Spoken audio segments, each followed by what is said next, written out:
Assalamualaikum warahmatullahi wabarakatuh dan selamat sejahtera.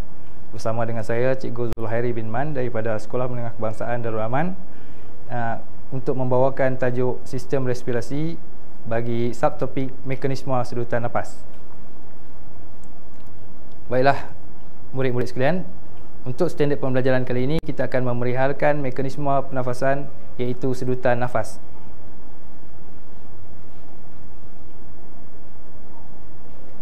Sedutan nafas bermaksud proses kemasukan udara ataupun oksigen ke dalam peparu melalui sistem respirasi. 5 aspek yang akan dibincangkan di dalam subtopik ini. Yang pertama ialah perubahan otot interkostal, tindakan diafragma, pergerakan sangkar rusuk, perubahan isi padu, dan yang terakhir ialah tekanan udara dalam rongga toraks. Untuk membolehkan manusia bernafas iaitu menyedut nafas, otot interkostal mengecut dan menaikkan tulang rusuk ke atas dan keluar. Bahagian dada iaitu bahagian toraks akan menjadi lebih luas.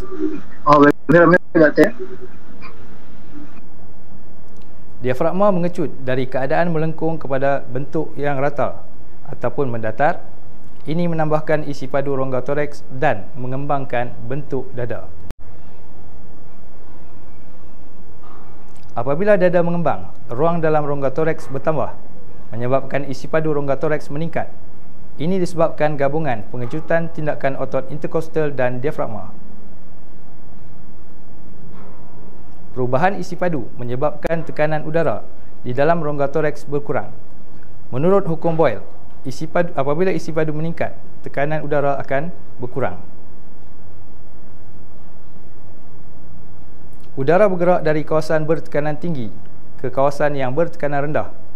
Urutan laluan udara masuk ke dalam badan ialah seperti rongga hidung, trakea, bronkus dan berakhir di peparu.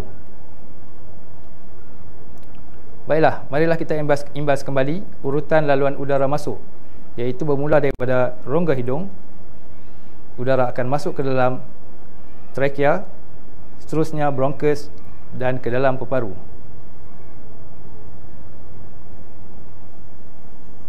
Mari kita uji kefahaman bersama-sama. Untuk soalan yang pertama, namakan organ utama yang terlibat dalam sedutan nafas.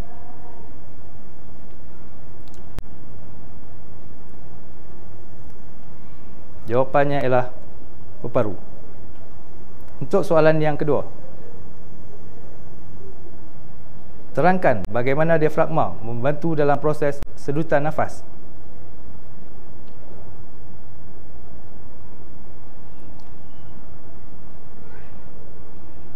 Jawapannya, apabila diafragma mengecut, ia menjadi datar, lalu meningkatkan isi padu rongga toraks, menyebabkan tekanan berkurang dan udara masuk ke dalam peparu. Soalan seterusnya, seorang penyelam scuba menggunakan peralatan menyelam bertekanan tinggi. Bagaimanakah mekanisme sedutan nafasnya berbeza berbanding keadaan biasa?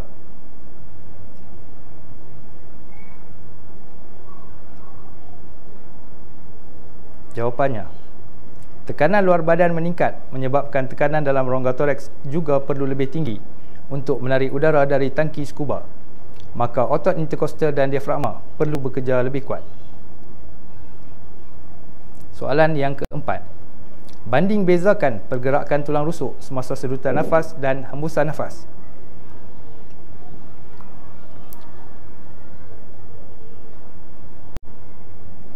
Jawapannya, persamaan di antaranya ialah tulang rusuk bergerak semasa sedutan dan hembusan nafas. Manakala perbezaan, semasa sedutan nafas, tulang rusuk bergerak ke atas dan keluar.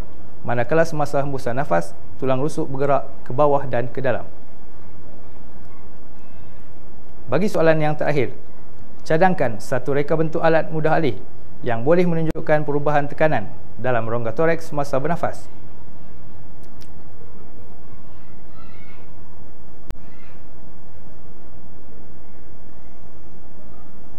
Jawapannya, gunakan belon kecil di dalam kotak dengan pembaris. Belon meregang semasa sedutan nafas. Ini akan meningkatkan tekanan positif dan mengecut semasa hembusan nafas, menunjukkan perubahan tekanan. Baiklah, beginilah rumusan mekanisme sedutan nafas. Yang pertama, otot interkostal dan otot diafragma mengecut. Yang kedua, tekanan udara di dalam rongga toraks berkurang.